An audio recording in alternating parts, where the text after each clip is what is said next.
You got to prepare. You got to tackle. You got to do the simple things right. If you don't do the simple things right, you're going to get embarrassed on national TV. That's why we don't get respect as a Redskins. We don't do the simple right. You know, we do the simple right. I guarantee you we get respect. So we don't need no damn respect. I see why we get disrespected, you know, because we don't win the big game. We got to win the big game. Only way you win the big game is you prepare for the big game, and that's every day. And that got to be in your heart. Like I said, that laugh, man, that for the birds when you losing. If you losing, if you ain't no championship team, man, it ain't no reason coming in the building and laughing unless it don't mean that much to you, unless you just doing it for the money. But if you doing it from the heart, that gonna mean something to you when you walk in that building after you lost 2 games in a row. What's good, people? You know, I had to come on and talk a little bit about the Thanksgiving Day game. And before I start, let me just go ahead and say I hope everybody had a happy Thanksgiving, a good holiday.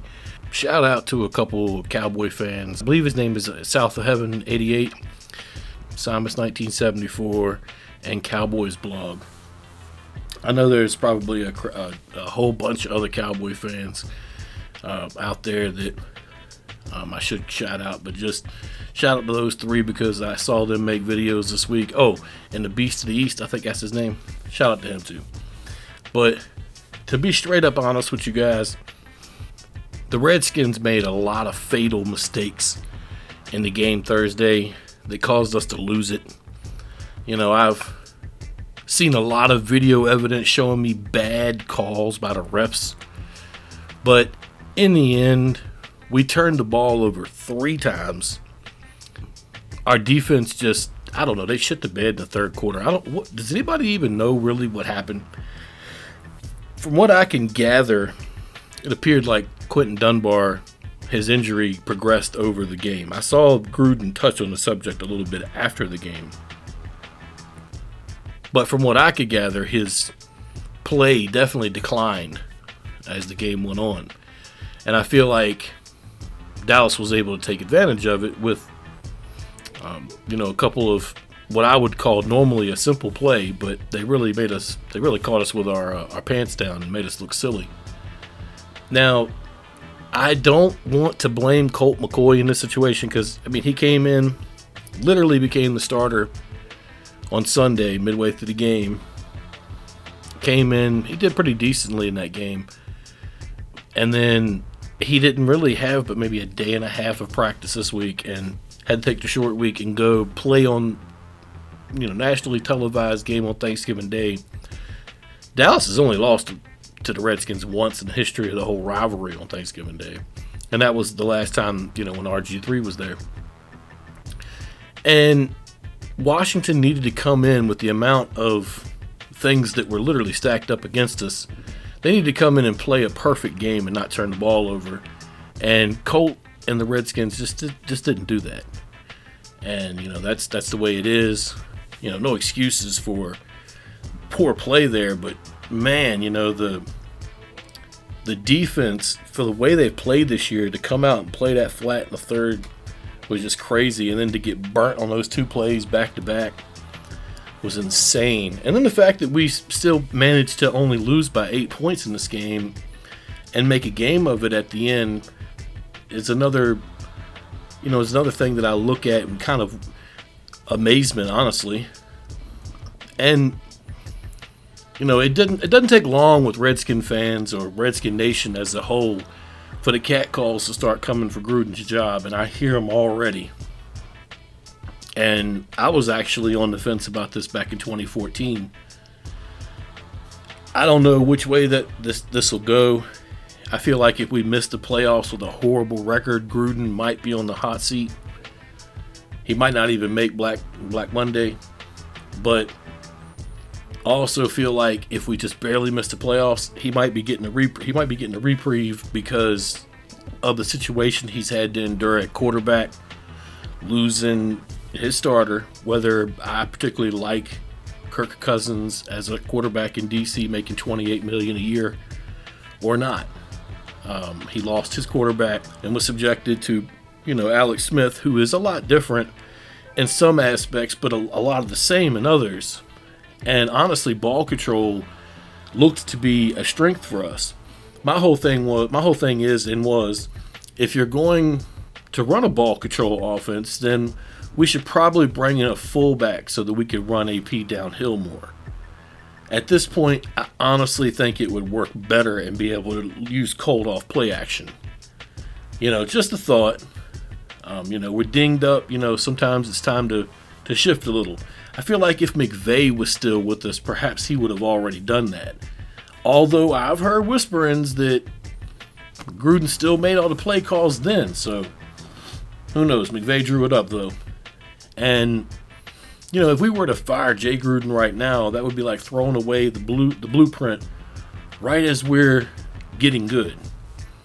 And I know a lot of people don't want to give Gruden that credit, and everybody gets tired of losing games we should win, and everyone views a game against Dallas as a game we should win. If you're a Redskin fan, that's what you always are going to view it, as a game we should win. As well you should, because it's our rival.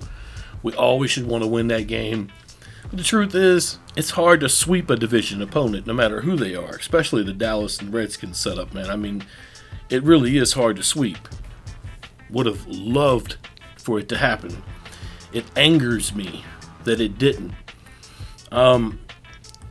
Beyond that, I'm just completely frustrated. I'm just completely frustrated about the officiating in all sports. And that's a topic that I think I'm going to make a video on later on this week. Any sport you turn on, especially professional football, it appears like the referees are in it to change things.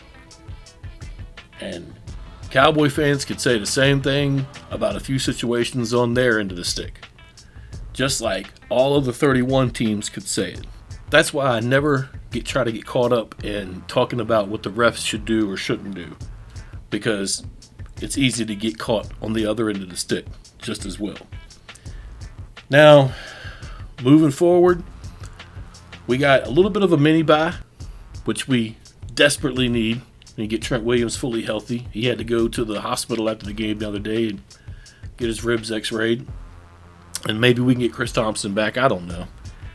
At this point, it kind of seems like maybe he might not come back. I mean, he might as well have been on IR all year. He's only played in a handful of games.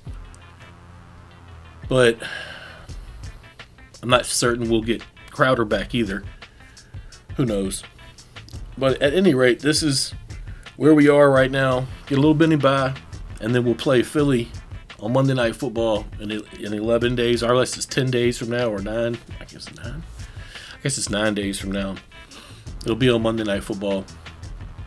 And that's a pivotal game. I believe if Philly loses this weekend to the Giants, their season may be over with, and they'll be playing spoiler, trying to end our season. Although I believe we have to lose more than one game for our season to end. The NFC East just, it's a mess again this year. Seems like things are played to an even skill so that all the teams have to finish at the same record or something. I don't know, man. I'm going to get more into the way things shape and shift with the NFL in that video that I'm going to make later on this week about officiating. But that's about all I got, man. This game was one of the most frustrating Thanksgiving experiences I've ever had. Shout out to the Virginia Tech Hokies for lifting me up yesterday. Team looked horrible, but they were able to come back and beat Virginia in overtime to win the 15th straight over UVA. And I don't want to hear nobody tell me, "Oh, that sucked the way they won." I don't care. The way we've had things happen this year, I'll take it. Now they got to go literally, I think it's Marshall we got to play. We literally got to go beat a team on December 1st so that we can still be bowl eligible, because our game with ECU was canceled earlier this year because of hurricane. But anyway, that's a whole nother conversation.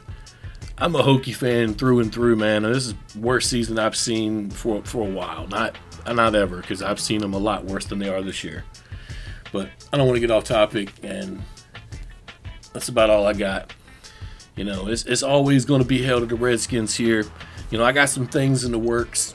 I'm going to start a podcast soon. I know I've talked about it a couple times, but I'm definitely going to do it. I'm trying to get this channel monetized to do it.